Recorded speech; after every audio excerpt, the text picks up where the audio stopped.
അർജുൻ്റെ അതിജീവനത്തിനായി കാത്തു നിൽക്കുന്ന മലയാളികൾ, ഏറെ പ്രതീക്ഷയോടെ നിൽക്കുന്ന കുടുംബം, പ്രാർത്ഥനയോടെ അവിടെ ഉണ്ട്. ആ വാർത്തയിലേക്കൊന്ന് പോകാം. രജനി.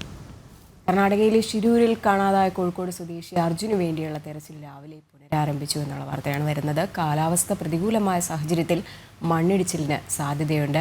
ബാംഗ്ലൂരിൽ നിന്ന് റഡാർ ഉൾപ്പെടെ ആധുനിക സംവിധാനങ്ങൾ അങ്കോളയിൽ എത്തിക്കും. ഒപ്പം നാവികസേന, NDRF, SDRF, പോലീസ്, അഗ്നിശമന സേന എന്നിവർ തെരച്ചിലിനായിട്ട് രംഗത്തുണ്ട്. ആദ്യം ആനന്ദ് പുതൂർ ഉണ്ട് വിവരങ്ങളുമായിട്ട്. ആനന്ദ് ചേരുന്നത് കോഴിക്കോട്ടെ അർജുൻ്റെ വീട്ടിൽ നിന്നാണ്. ആനന്ദ്,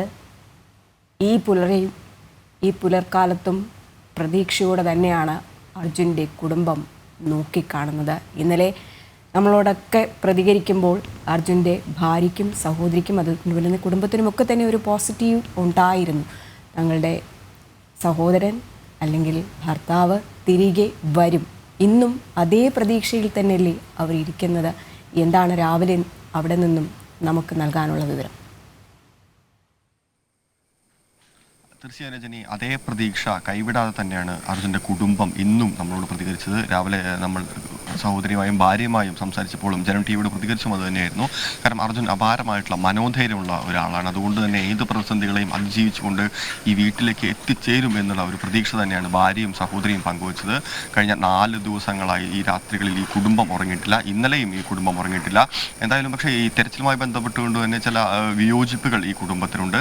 ഇന്നലെ തെരച്ചിൽ അവസാനിപ്പിക്കരുതായിരുന്നു എന്നുള്ള ഒരു നിർദ്ദേശം അവർ ഇന്നലെ മുന്നോട്ട് വെച്ചിട്ടുണ്ട്. ഇന്നും അത് തന്നെയാണ് പറയുന്നത്. കാരണം കൂടുതൽ ആധുനിക സംവിധാനങ്ങൾ അടക്കം ഉപയോഗിച്ചുകൊണ്ടുള്ള തെരച്ചിൽ ഇന്ന് പുനരാരംഭിക്കണം. തെരച്ചിൽ കൂടുതൽ ഊർജിതമാക്കേണ്ടതുണ്ട്. കാരണം ഇന്നലെ മാത്രമാണ് അത്തരത്തിൽ തെരച്ചിൽ ആരംഭിച്ചത്. യഥാർത്ഥത്തിൽ അത് 2-3 ദിവസം മുൻപ് ആരംഭിക്കുകയാണെങ്കിൽ ഒരുപക്ഷെ കൂടുതൽ പ്രതീക്ഷയോടുകൂടി തന്നെ കൂടുതൽ നേരത്തെ ശുഭവാർത്ത കേൾക്കാനുള്ള ഒരു സാധ്യത ഉണ്ടായിരുന്നു. ഇന്നലെ തുടങ്ങിയ ഈ തെരച്ചിൽ ഇന്നലെ വൈകിട്ടോടുകൂടി അവസാനിപ്പിച്ചത് ശക്തമായിട്ടുള്ള ഒരു വിയോജിപ്പ് കുടുംബം ഇന്നും രേഖപ്പെടുത്തുന്നുണ്ട്.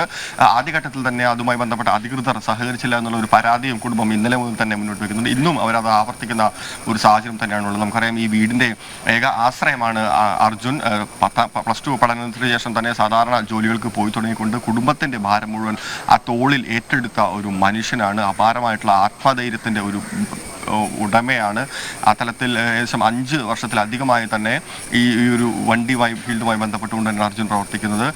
കുടുംബം, അതായത് അർജുൻ്റെ ഭാര്യ പറയുന്നത് കഴിഞ്ഞ ദിവസം അടക്കം 15-ാം തീയതി വിളിച്ചിരുന്നു, ഫോൺ റിങ് ചെയ്യുന്നിരുന്നു. അത് തന്നെയാണ് അവരുടെ ഒരു പ്രതീക്ഷ എന്ന് പറയുന്നത്. പിന്നെ മറ്റൊരു പ്രതീക്ഷ അവർ മുന്നോട്ട് വയ്ക്കുന്നതും തികച്ചും ശാസ്ത്രീയമായിട്ടുള്ള യുക്തിക്കടിസ്ഥാനത്തിൽ തന്നെയാണ്. പ്രത്യേകിച്ച് ആ ക്യാബിൻ്റെ നിർമ്മിതി എന്ന് പറയുന്നത് തന്നെ വളരെ ഉറപ്പുള്ളതാണ്, അല്ലെങ്കിൽ വളരെ ശാസ്ത്രീയമായി തന്നെ നമുക്ക് പ്രതീക്ഷിക്കാവുന്നതാണ്, വിശ്വസിക്കാവുന്നതാണ്. എളുപ്പത്തിൽ തന്നെ ഈ കല്ലോ മണ്ണുകളോ ഒന്നും ആ ക്യാബിൻ തകർത്തുകൊണ്ട് അകത്തേക്ക് പോകാനുള്ള ഒരു സാധ്യതയില്ല. മാത്രമല്ല അതിനകത്ത് AC സംവിധാനമുണ്ട്. അതുകൊണ്ട് തന്നെ വായു സഞ്ചാരത്തിനുള്ള ഒരു സാധ്യത നിലനിൽക്കുന്നുണ്ട്.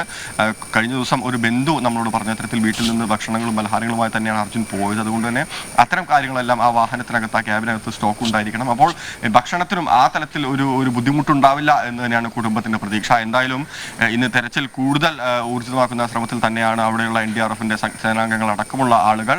തീർച്ചയായും എത്രയും പെട്ടെന്ന് തന്നെ ഒരു ശുഭവാർത്ത ഈ കേരളത്തിന്, ഈ നാടിനെ, ഈ വീടിനെ കേൾക്കാമെന്നുള്ള പ്രതീക്ഷയിൽ തന്നെയാണ് ഈ കുടുംബവും ഇവിടുത്തെ വീട്ടുകാരും. ആനന്ദിലേക്ക് വരാം. ഏതായാലും വലിയ പ്രതീക്ഷയ്ക്ക് കാരണം നിരത്തുന്നുണ്ട് കുടുംബാംഗങ്ങൾ. കാരണം AC ക്യാബിനാണ്, ഭക്ഷണം കരുതിയിട്ടുണ്ട്, ഫോൺ റിങ് ചെയ്തിരുന്നു, ഇടയ്ക്ക് ഫോൺ ഓഫായിട്ട് ഓണായി എന്നുകൂടി കേൾക്കുമ്പോൾ വലിയ പ്രതീക്ഷയാണ് നമുക്കുണ്ടാകുന്നത്. പക്ഷേ ഇന്ന് 5-ാം ദിവസമാണ്. 4 ദിവസം പൂർത്തിയായി, 96 മണിക്കൂർ കഴിയുന്നു. അതാണ് വലിയ പ്രതീക്ഷയ്ക്ക് വകയുള്ളപ്പോഴും ഒരു ആശങ്ക നമുക്ക് തരുന്നത്. പക്ഷെ അർജുൻ കരുത്തനാണ്, അർജുൻ മനക്കരുത്തുള്ളവനാണ്. അർജുൻ ജീവിതത്തിൽ 30 വയസ്സായിട്ടേ ഉള്ളൂ എന്നാണ് പറയുന്നത്. 30 വയസ്സ് മാത്രം പ്രായമുള്ള ഒരു ചെറുപ്പക്കാരൻ. ഇന്നലെ ഒരു ഡോക്ടർ നമ്മളോട് പ്രതികരിച്ചിട്ടുണ്ടായിരുന്നു. അപ്പോൾ പറഞ്ഞിട്ടുണ്ടായിരുന്നത് നല്ല ആരോഗ്യവാനായ ഒരാളാണ് അർജുൻ എന്നാണ് താൻ മനസ്സിലാക്കുന്നത്. അങ്ങനെയെങ്കിൽ പോലും ഒരു 3 ദിവസം വരെയൊക്കെ പിടിച്ചു നിൽക്കാൻ കഴിയും. അതിനുശേഷം ഈ യുദ്ധാനന്തരം നമ്മൾ കണ്ടിട്ടുണ്ട്, ഈ യുക്രൈൻ യുദ്ധത്തിനിടയിൽ ഒരു കുഞ്ഞു കുട്ടി 7-8 ദിവസം കഴിഞ്ഞ ശേഷം ജീവിതത്തിലേക്ക് തിരിച്ചു വന്ന വാർത്ത നമ്മൾ കണ്ടിട്ടുണ്ട്. അത്ഭുതങ്ങളുടെ ലോകമാണല്ലോ. നമുക്ക് ഇപ്പോഴും പ്രതീക്ഷയ്ക്ക് വകയുണ്ട്. എവിടെയാണ്? മണ്ണിനടിയിൽ തന്നെയാണ് ലോറി എന്ന സ്ഥിരീകരണം വന്നിട്ടുണ്ട്. കാരണം ഈ കുത്തൊഴുക്കിൽ ഒരു ഭാഗം ചെങ്കുത്താണ്, മറുഭാഗത്ത് നദി ഒഴുകുന്നുണ്ട്. അപ്പോൾ നദിയിലേക്ക് പോയോ എന്ന സംശയമാണ് ആദ്യം പങ്കുവച്ചിരുന്നത്. പക്ഷേ അങ്ങനെയില്ല. സംഘം സ്ഥിരീകരിച്ചിട്ടുണ്ട്. നേവി വന്നു, കൃത്യമായ പരിശോധന നടത്തി, വെള്ളത്തിനടിയിൽ ഇല്ല ലോറി.